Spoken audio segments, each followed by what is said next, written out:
Friends, ఈరోజు మాకు మొక్కజొన్న పెట్టడానికి 10 మంది కూలోళ్ళు, మేము ఇంట్లో వాళ్ళు 5 మంది చేరి 15 మందికి ఇప్పుడు నేను భోజనం చేయడానికి వెళ్తున్నాను. అంటారు కదా, పని నేర్చుకోని కొద్దిమంది, వాళ్ళ కోసమే ఈ వీడియో పెడుతున్నాను. ఇందాక నేను వాళ్ళతో పాటు జొన్నలు పెట్టి ఇప్పుడు 11:30 టైం అయింది. ఇప్పుడు వాళ్ళ టోటల్గా 15 మందికి నేను భోజనం చేయడానికి ఇంటికి వెళ్తున్నాను. ఇప్పుడు వాళ్ళకి ఏం భోజనం చేయాలో నాకైతే అర్థం కాలేదు. 1 గంటకంతా తీసుకురావాలి, 1:30 గంట సేపు టైం ఉందంతే.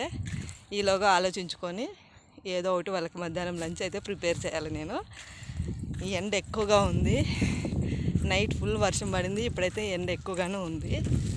ఇంకా 15 మందికి భోజనం చేయాలి. ఇప్పుడు ఏది ఈజీగా ఉంటుంది ఏమో తెలియదు. ఇంటికి పోయేలోగా పోతా ఆలోచించుకొని చేయాలి. గస కూడా వస్తుంది ఎండకి నడుస్తా అంటే. ఇట్లా బాయ్ ఫ్రెండ్స్, చూడండి మా కష్టాలు ఇలానే ఉంటాయి.